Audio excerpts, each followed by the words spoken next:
Hello friends, स्वागत है आपका अपने चैनल ई गुरुकुल ज्ञान पर। और हम पढ़ रहे हैं हिंदी साहित्य का इतिहास, जिसमें हमने 10 पार्ट अपने कवर कर लिए हैं। आज पार्ट 11 है। और अगर हम हिंदी साहित्य के काल की बात करें तो रीतिकालीन साहित्य का हम अध्ययन करेंगे।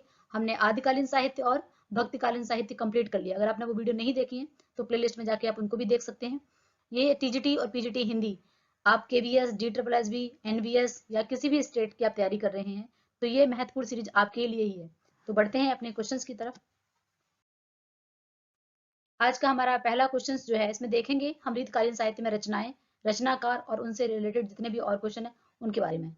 किसी भी किसी भी एग्जाम को क्रैक करने के लिए एक तरीका होता है कि आपको बार बार अभ्यास करना होता है। फिर चाहे वो आप एमसीक्यू क्वेश्चन लगाइए, चाहे आप अपने क्वेश्चंस वन लाइन लिख के बनाइए, चाहे जैसे भी है, बार बार में अभ्यास चाहिए। तो आप इस क्वेश्चंस की सीरीज को अटेम्प्ट करके आपको पता चल जाएगा कि आपकी कितने परसेंट तैयारी है।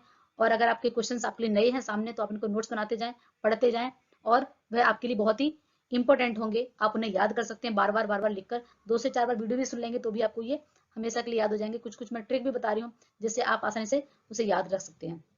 तो पहला क्वेश्चन है हमारा, रीतिकाल की समय सीमा आचार्य शुक्ल के अनुसार।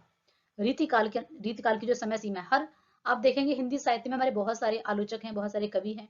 उन्होंने अलग अलग आदिकालीन साहित्य की, भक्तिकालीन साहित्य और चारों ही कालों की अलग अलग सीमा अलग अलग राइटर ने बताई है।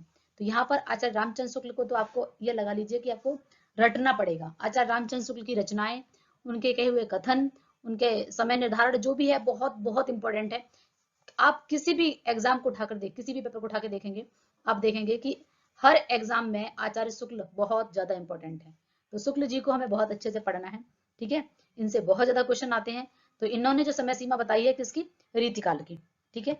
रीतिकाल की जो समय सीमा बताई है उस वो है आपके 1643 से लेकर 1843, ठीक है। ईस्वी में है, संवत में डेट अलग हो जाएगी, ठीक है। उत्तर मध्यकालीन को रीतिकाल की संज्ञा किसने दी। अब ये भी क्वेश्चन पूछे जाते हैं कि जो आपका रीतिकालीन साहित्य है, ठीक है, उत्तर मध्यकाल इसका नाम है, इसको रीतकाल की संज्ञा किसने दी है। तो अभी हमने ऊपर पढ़ लिया क्वेश्चन, रीतकाल की संज्ञा कहने वाले भी आचार्य रामचंद्र शुक्ल जी हैं, ठीक है। इसके बाद नेक्स्ट क्वेश्चन हमारा, मिश्र बंधुओं ने उत्तर मध्यकाल को क्या नाम दिया, ठीक है। मिश्र बंधु विनोद जो है, ठीक है, उन्होंने रचना लिखी मिश्र बंधुओं ने, ये 3 भाई हैं। तो इन्होंने उत्तर मध्यकाल को संज्ञा क्या दी है, आपको बताना है। इन्होंने नाम दिया है अलंकृत काल। इन्होंने नाम क्या दिया है, अलंकृत काल। अगला क्वेश्चन है हमारा, उत्तर मध्यकाल को श्रृंगार काल नाम किसने दिया है, ठीक है। अब आपको बताना है श्रृंगार काल, ये दोनों बहुत इंपॉर्टेंट है। मिस अलंकृत और श्रृंगार बहुत बार पूछे गए हैं, ठीक है। अब इसको याद रखने का तरीका क्या है, एक में तो देखो हर एक क्वेश्चन का ट्रिक नहीं बनाई जा सकती। आप देखेंगे आदिकाल की हर एक रचना की मैंने ट्रिक बना दी है। बहुत आसान तरीके से आप उसे एक बार वीडियो सुनने पर ही याद रख लेंगे, क्योंकि आदिकाल की रचना ही कुछ ऐसी हैं जिन पे आसानी से ट्रिक बनाई जा सकती है, उनको लंबे समय तक याद रखा जा सकता है। रचनाएं बहुत कम है। यहाँ पे आप देखेंगे एक जैसी ही रीतिकाल में बहुत सी रचनाएं हैं, तो हर एक क्वेश्चन की ट्रिक से हम और कंफ्यूज हो जाएंगे और याद करने के बजाय हम और भूल जाएंगे। इसलिए हमें डायरेक्ट याद करना पड़ेगा, जिसका पॉसिबल है उसी का ट्रिक देखेंगे, ठीक है। ये है आपका श्रृंगार काल। श्रृंगार काल में आप कैसे याद रख सकते हो, पूरा विश्व श्रृंगार करता है, ठीक है। विश्व में हर लोग आप देखेंगे, चाहे मेल हो फीमेल हो, हर कोई श्रृंगार करता है, ठीक है। श्रृंगार का मतलब मेकअप करना, कुछ भी ऑफिस जाना, शादी पार्टी में जाना, कुछ भी जाना। तो श्रृंगार कौन करता है, पूरा विश्व करता है, ठीक है, आप याद रख सकते हो। और अलंकृत में क्या हो जाएगा, अलंकृत यानी किसी चीज को सजाना सजाना, ठीक है। तो यहाँ पर ये मिश्र बंधुओं ने, 3 भाइयों ने मिलकर अलंकृत किया, सजाया, ठीक है। ऐसे भी आप इसे कह सकते हो। तो ये आपका याद हो जाएगा। और रीतिकालीन नाम आप सीधा सीधा याद रखिए, आचार्य शुक्ल जी ने बोला है, ठीक है, आचार्य रामचंद्र शुक्ल। काल क्रमानुसार रीतिकाल के प्रथम कवि, ठीक है, कौन ठहरते हैं। मतलब अब देखो यहाँ पर ना अलग अलग क्वेश्चन आएंगे। अगर किसी राइटर के अनुसार पूछा जाएगा तो फिर आपको उन्हीं के अनुसार बताना है, और सिंपल पूछा जाए तो बताना है कि सर्वमान्य जो है वो कौन है, ठीक है। आपको बताना है कि यहाँ पर रीतिकाल के प्रथम कवि कौन ठहरते हैं, किसे बताया जाता है, ये आपके केशव दास को, ठीक है। रीतिकाल के अगर हम क्रमानुसार कवि को देखें तो प्रथम कवि केशव दास। लेकिन आपको ध्यान यही रखना है कि अगर किसी शुक्ल के अनुसार या किसी और के अनुसार पूछा जाए तो फिर आंसर ये नहीं आएगा, ठीक है। उम्मीद है कि पांचों प्रश्न आपको याद हो जाएंगे। एक बार फिर से देखते हैं रीतकालीन की समय सीमा क्या है, 1643 से 1843, ठीक है। उत्तर मध्यकाल यानी उत्तर मध्यकाल ही नाम है इसका। उत्तर मध्यकाल को रीतिकाल की संज्ञा शुक्ल जी ने दी है, शुक्ल जी ने, आचार्य रामचंद्र शुक्ल ने, ठीक है।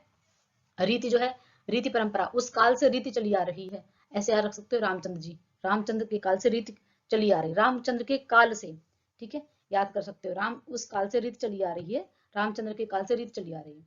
मिश्र बंधुओं ने मिलकर क्या किया, अलंकृत किया। मान लीजिए भगवान की मूर्ति है, कुछ भी है, ऐसे उनको अलंकृत कर रहे हैं, सजा रहे हैं उनको, तो मिश्र बंधुओं ने क्या किया, मिलकर सजाया है, अलंकृत किया है, और श्रृंगार कौन कर रहा है, पूरा विश्व कर रहा है। ठीक है, कालक्रमानुसार अगर किसी प्रथम कवि देखें तो कौन है, केशव दास जी। बढ़ते हैं अपने अगले क्वेश्चन की तरफ।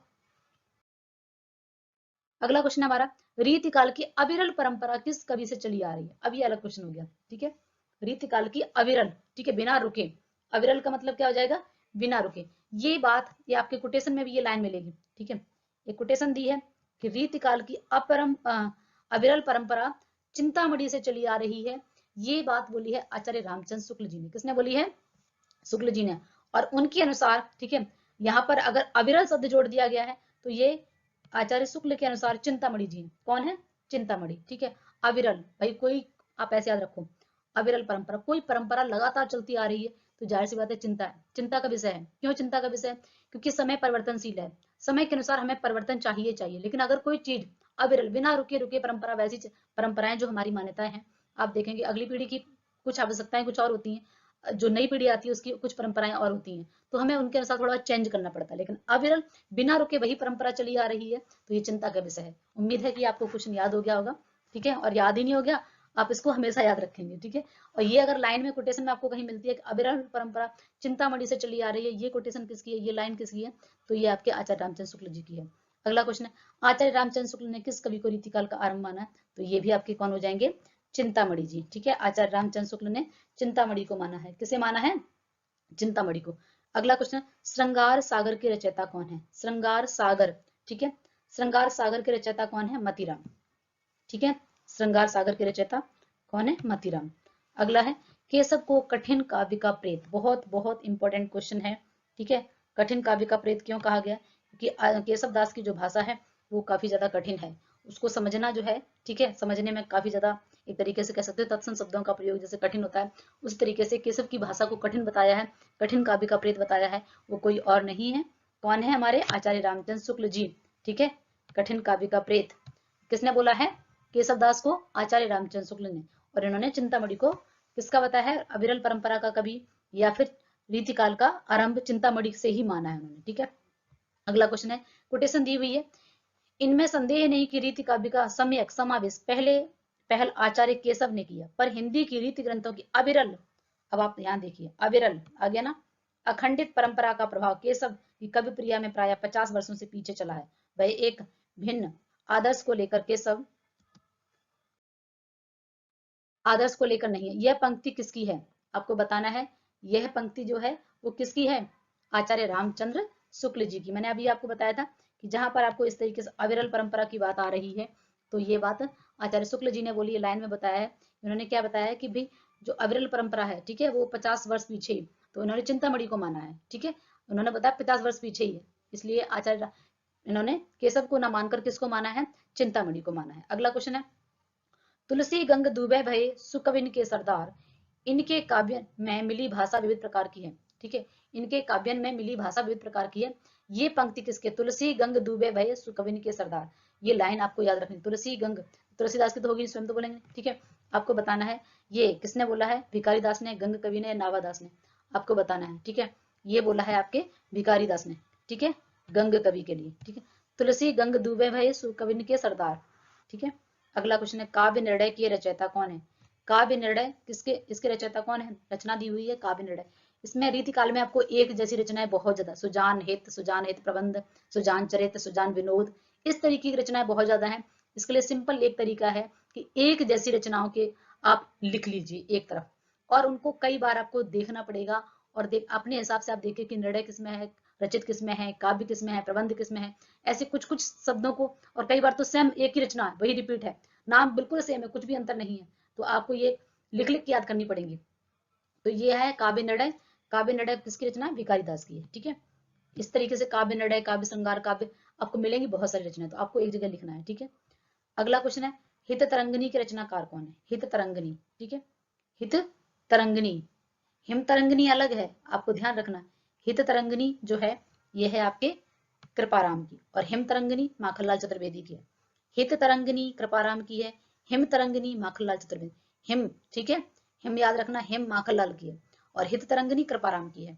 ठीक है, अगला है, छंद विचार किसकी रचना है? छंद विचार किसकी रचना है आपको बताना है। आप खुद से देखिए, अगर आप तैयारी कर रहे हैं तो आपके कितने क्वेश्चन सही जा रहे हैं, और आप कमेंट सेक्शन में लिख के बताइए।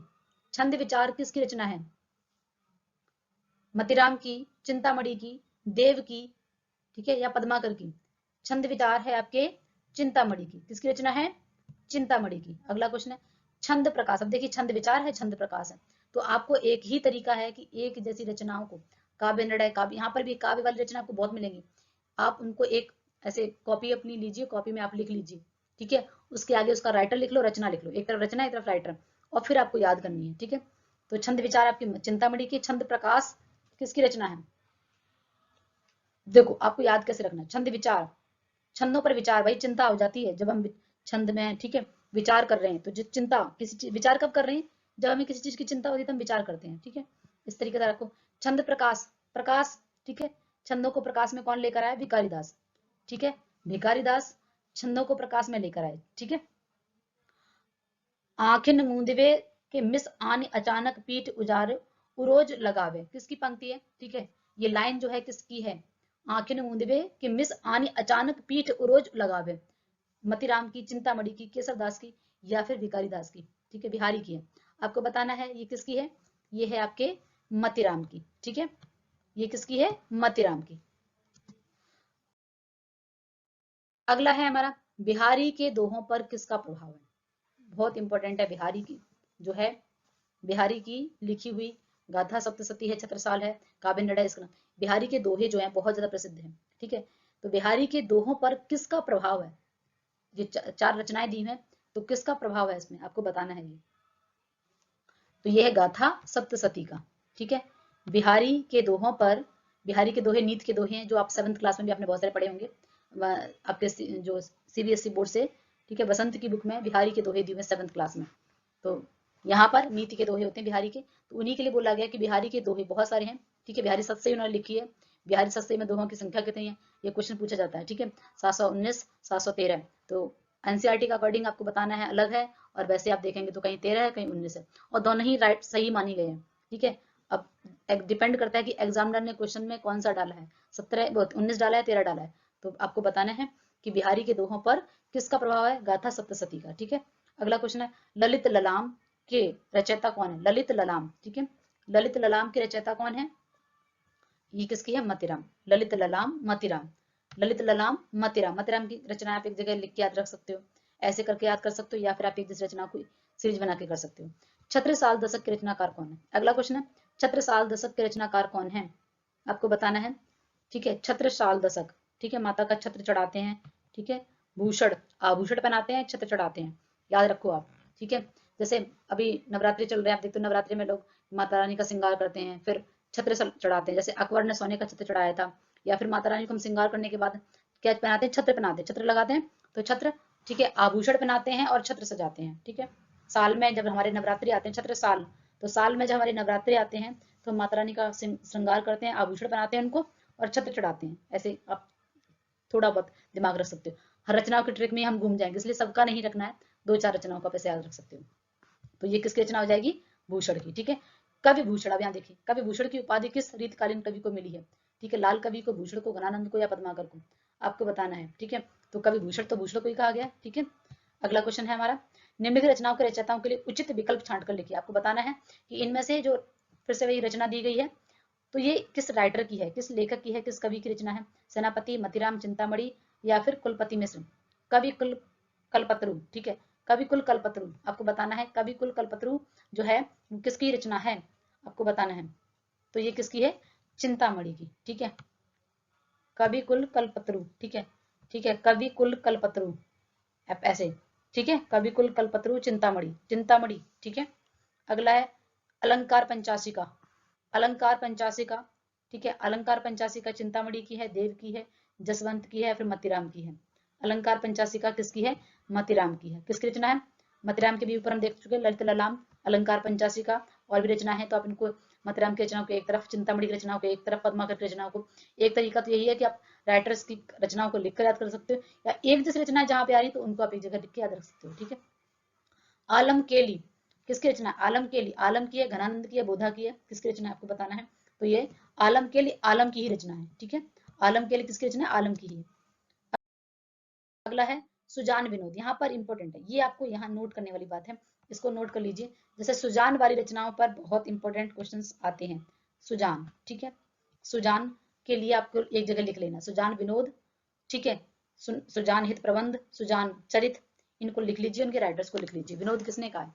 देखो सुजान विनोद, याद कैसे रखेंगे? सुजान विनोद, ठीक है, विनोद दा निकल रहा तो देव, सुजान विनोद, सुजान विनोद, ठीक है। तो ये देव ने, किसकी रचना है? कवि देव की है। भाषा भूषण, भाषा भूषण जसवंत की है। किसकी है? जसवंत की, भूषण की नहीं है ये, ठीक है। आपको ध्यान रखने हैं, भाषा भूषण किसकी है? जसवंत की, ठीक है। ना तो आप भूषण में लगा दीजिए, ये भूषण की रचना नहीं है, ध्यान रखना है, भूषण की रचना नहीं है, ये है जसवंत की भाषा भूषण, ठीक है। भाषा कह सकते हो जसवंत की है, ठीक है, भाषा जसवंत की अच्छी है, आभूषण की तरह है, ठीक है। ऐसे आप कुछ भी। सुनीत प्रकाश, ठीक है, सुनीत प्रकाश, ये आपके गुरु गोविंद सिंह की रचना है, ठीक है। गुरु गोविंद सिंह ने खालसा पंथ की स्थापना की है, ठीक है। तो ये आप ये प्रकाश में ज्ञान प्रकाश, ठीक है, गुरु गोविंद जो है सिख धर्म से है, तो आप इनको रख सकते हो, हमें प्रकाश ज्ञान देते हैं। तो इस तरीके से नीति की बातें करते हैं, सुनीत, नीत, ठीक है, नीत कौन? गुरु गोविंद सिंह। नीति के प्रकाश, नीति की बातें करके हमें प्रकाश की ओर ले जाते हैं, कौन? गुरु गोविंद सिंह, ठीक है, गुरु गोविंद सिंह, ठीक है। आप ऐसा रसराज, रसराज ललित ललाम, ये आपकी रचनाएं किसकी हैं? आपको बताना है। रसराज किसकी रचना है? ये मतीराम की, अभी हमने पढ़ी थी ना मतीराम की, रसराज ललित ललाम, तो ये रचना किसकी है? मतीराम की। विनय शतक, विनय शतक,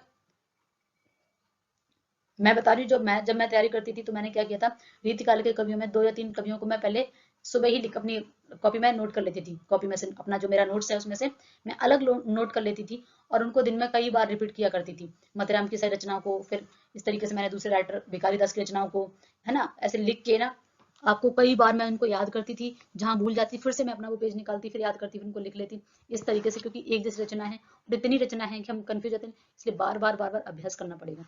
फिर मैं उनको शाम को फिर 2-3-4 बार लिख के देखती थी, फिर मैं अपने आप से नोट्स बना, उसको क्वेश्चन बैंक बनाया मैंने, और उसमें आंसर नहीं लिखा, फिर से उसे अटेम्प्ट करके देखा 50 क्वेश्चन में मैं कितने क्वेश्चन कर पा रही हूँ। इस तरीके से मैंने तैयारी की थी। तो आप भी कोशिश करिए कि रचनाओं को बार बार आपको रिवीजन करना पड़ेगा, अभ्यास करना पड़ेगा। आपका जो तरीका उससे करिए, लेकिन आप अभ्यास करिए, बस यही तरीका है एक। विनय शतक किसके, विनय शतक की आपको बताना है कि किसकी रचना है? देव की, भिखारी दास की, तोष की, सेनापति की, आपको बताना है। विनय शतक जो है किसकी रचना है? यह है तोष की, ठीक है, तोष, विनय शतक, ठीक है। देखो शतक मतलब हम बोलते हैं 100, ठीक है, तोष कोश, यहाँ पर कोश, कोश में क्या होता है? हम पैसे रखते हैं ना, कहते हैं संचित निधि, कोश निधि, कोश मतलब खजाना, तो शतक, शतक मतलब 100, ठीक है, विनय शतक। अगला है रस रहस्य, रस रहस्य, ठीक है, कुलपति मिश्र की है, ये किसकी है? कुलपति मिश्र। रस, कुल, कुल मतलब क्या होता है? परिवार, परिवार का रहस्य, ठीक है, कुल का रहस्य, ठीक है, घर के लोगों को ही पता रहता है कुल का रहस्य, हमारे हमारे कुल के घर के लोगों को ही आप ऐसे रख लो, रस रहस्य, रस का रहस्य, कुल का जो रस है, रहस्य है, ठीक है, कुलपति मिश्र। विष्णु विलास, विष्णु विलास रचना किसकी है? आपको बताना है विष्णु विलास रचना किसकी है? ये है लाल कवि की, ठीक है, विष्णु, ठीक है, विष्णु विलास किसकी रचना? लाल कवि की, ठीक है। भक्त प्रहलाद, ठीक है, प्रहलाद जो थे हिरण्यकश्यप के लाल, विष्णु के उपासक थे, हिरण्यकश्यप के लाल, ठीक है, विष्णु के उपासक थे। अगला है हमारा कवि कल्पद्रुम, अब फिर से आ गया ना, कवि कल्पत्रु, कवि कल्पद्रुम, एक जैसी रचना है, थोड़ा सा कंफ्यूजन है, लेकिन आप अभ्यास करेंगे तो सारा कंफ्यूजन दूर हो जाता है और आराम से हम याद कर रख पाते हैं। कवि कल्पद्रुम आपको बताना है किसकी है? सहदेव की, भूषण की, श्रीपति की, या फिर गुमान मिश्र की, आपको बताना है, ठीक है। ये रचना किसकी है? ये है श्रीपति की, किसकी रचना है? श्रीपति की। सुजान हित प्रबंध, अभी हमने पढ़ा था सुजान विनोद, विनोद में देव, विनोद देव, विनोद। अब सुजान हित प्रबंध, इसमें आप ऐसे देखिए, सुजान हित आ गया, प्रबंध आ गया, ठीक है। ये है आपके घनानंद, घनानंद, सुजान, ठीक है, सुजान हित प्रबंध, सुजान घनानंद, ठीक है। आप पढ़ेंगे इनके बारे में कि सुजान नाम की जो प्रेमिका थी घनानंद की, फिर बाद में इन्होंने भगवान की भक्ति की, और किस तरीके से पूरा इनका जो, हम जब डिटेल में पढ़ेंगे ना नोट्स तब आपको बताएंगे कि कैसे। तो सुजान हित प्रबंध अगर है तो किसकी है? घनानंद की, ठीक है। अगला है अंग दर्पण, अंग दर्पण, दर्पण में हम अपने अंगों को देखते हैं और लीन हो जाते हैं, मान लीजिए ऐसे आप याद रख सकते हो, ठीक है। रस लीन किसकी है? लीन, ठीक है। दर्पण मतलब अपने दर्पण में हम अपने फेस को देखा, हमने किसी लीन हो गए कुछ भी इस तरीके से, तो अंग दर्पण की किसकी रचना है? रसलीन की। इश्क लता, इश्क लता किसके, इश्क लता वीर वारिस, ये आपको बताना है ये किसकी रचना है। ये भी आपको एक जैसी रचना मिल जाएंगी कुछ इस तरीके से, तो आपको बताना है इश्क लता किसकी रचना है, ये घनानंद की है, ठीक है। अगला क्वेश्चन है काव्य निर्णय, अभी आया था दूसरा काव्य निर्णय, अब आ गया काव्य निर्णय। काव्य निर्णय किसकी रचना है, काव्य विनोद, काव्य निर्णय, ठीक है। तो काव्य निर्णय किसने लिया, काव्य का निर्णय, ठीक है। आपको बताना है काव्य निर्णय किसकी रचना है, ये भी भिखारी दास की है, ठीक है। अगला है सुजान चरित, अभी सुजान विनोद, सुजान हित प्रबंध, सुजान चरित, ठीक है। सुजान चरित, उसमें आपने विनोद पकड़ा, विनोद, विनोद से देव, हित प्रबंध से घनानंद, ठीक है। हित प्रबंध हित, हित प्रबंध हित से घनानंद, ठीक है। जो बहुत हित, हित किनका होता है, जो बहुत घनिष्ठ होते हैं किसी के, मान लो कोई लोग किसी के हित करते हैं तो क्यों कब करते हैं, जब बहुत घनिष्ठ मित्र होते हैं, इस तरीके से आप रख सकते हो। अगला सुजान चरित, सुजान चरित, ठीक है, चरित्र, ठीक है। ये सूदन का है, किसका है, सूदन, ये दो बार आ गया नाम तो आप एक ही रखिए, ठीक है। एक ही बात है सूदन, ये तो ये दो बार मिसप्रिंट है तो आप सूदन, सुजान चरित किसकी है, सूदन, ठीक है। अब देखो चरित्र से क्या, आप इसको सूदन मतलब सीधे, सीधे सूदन सीधे, ठीक है। तो वो से आपका चरित्र, चरित्र मतलब चरित्र, ऐसे याद रख सकते हो, तो चरित्र मतलब सीधा चरित्र, ऐसे कुछ भी। वीर वारिस बोधा की है, किसकी है, बोधा की है। अगला आ गया फिर से, ये कवि कल्पद्रुम, कवि कल्पतरु, कवि कुल कंठाभरण, एक जैसी रचना है, इनको आप एक जगह लिख लीजिए, यही तरीका है आसान, ठीक है।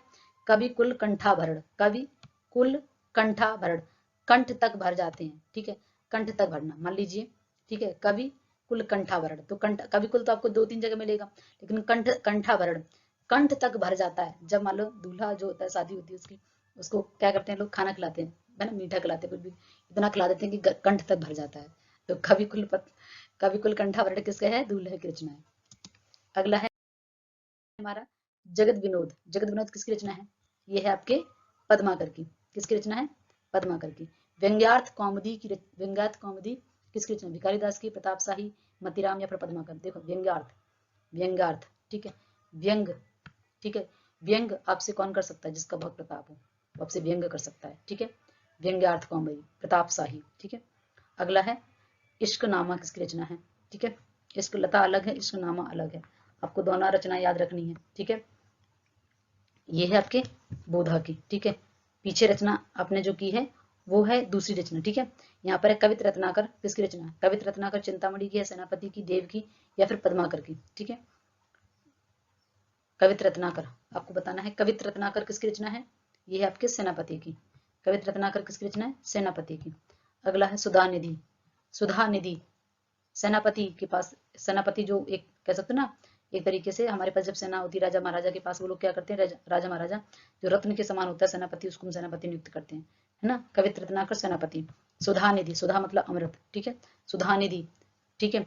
निधि, यहाँ इसमें आप निधि को पकड़िए, ठीक है। निधि मतलब क्या होता है, संचित निधि, तोष, कोष, ठीक है, तोष कोष, इससे आप याद रख सकते हो, कोष में खजाना रखते हैं। संचित निधि हमारी गवर्नमेंट की, सेंट्रल गवर्नमेंट क्या करती है, उसके पास संचित निधि होती है, एक आकस्मिक निधि होती है, निधि मतलब होता है खजाना, और कोष मतलब भी खजाना होता है। तो दो तरीके खजाना रखते हैं, एक आकस्मिक वाला और एक संचित निधि है, ठीक है, जिसमें जितने भी पीएम और राष्ट्रपति वगैरह होते हैं उनकी सैलरी जाती है इसमें से, तो आप इसको याद रख सकते हो। कोष मतलब खजाना और निधि मतलब भी खजाना।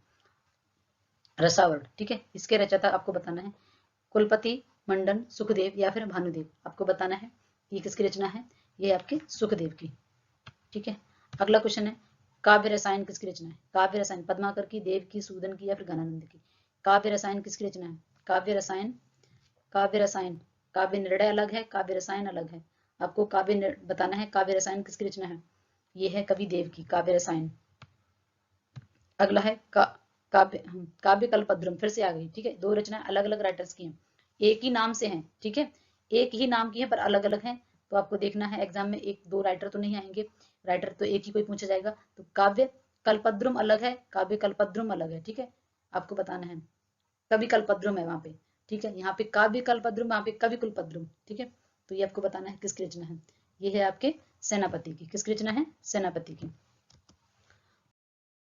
अगला क्वेश्चन है छत्रसाल दशक, छत्रसाल दशक, छत्रसाल दशक, ठीक है, आपको बताना है किसकी रचना है, छत्रसाल, ठीक है, हमने पढ़ा था भूषण की है, ठीक है, और ये बताना छत्रसाल दशक किसकी है, ये भी आपके भूषण की रचना है, किसकी रचना है, भूषण की रचना है।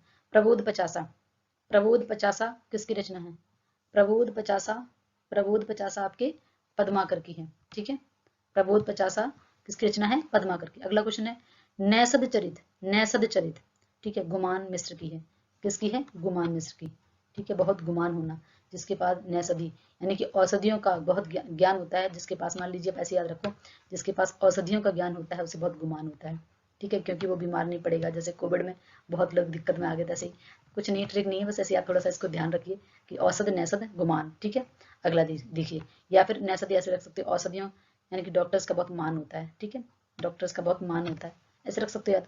द्रोण पर्व लाल देव कुलपति मिश्र या फिर पद्माकर। द्रोण पर्व आपको बताना है किसकी रचना है? द्रोण पर्व। द्रोण से आप इनको याद रख सकते हो, आचार्य द्रोण, ठीक है। ये किस कुल में थे? आपने महाभारत देखी होगी, ठीक है। पांडव और कौरवों के गुरु का नाम क्या? द्रोणाचार्य। तो द्रोणाचार्य किस कुल में थे? ठीक है, किस कुल में थे? पांडव और कौरवों के क्या थे? गुरु थे। महाभारत के युद्ध में देखा था। तो द्रोण कुलपति, द्रोण पर्व कुलपति मिश्र, ठीक है। यमुना लहरी, यमुना के किनारे ग्वाल बाल खेलते हैं। यमुना लहरी ग्वाल बाल, यमुना के किनारे कौन खेलता है? ग्वाल बाल। गंगा लहरी, ठीक है, गंगा लहरी किसकी रचना है? आपको बताना है। गंगा लहरी, ठीक है, आपको बताना है गंगा लहरी किसकी रचना है? ये पद्माकर की है, ठीक है। अगला है प्रबोध चंद्रोदय नाटक। प्रबोध चंद्रोदय नाटक किसका है? जसवंत सिंह का है, ठीक है। भाषा भूषण भी जसवंत सिंह की है और प्रबोध चंद्रोदय भी जसवंत सिंह का है। ये रचनाएं हैं जो आपको बार बार अभ्यास करनी पड़ेंगी, आसानी से याद नहीं होती हैं, तो अपने 2 से 3 बार सुने, नोट्स बनाएं, इनको लिख लीजिए और अभ्यास कीजिए, यही एक तरीका है। उम्मीद है कि आप अपनी तैयारी अच्छे से कर रहे होंगे। Thank you.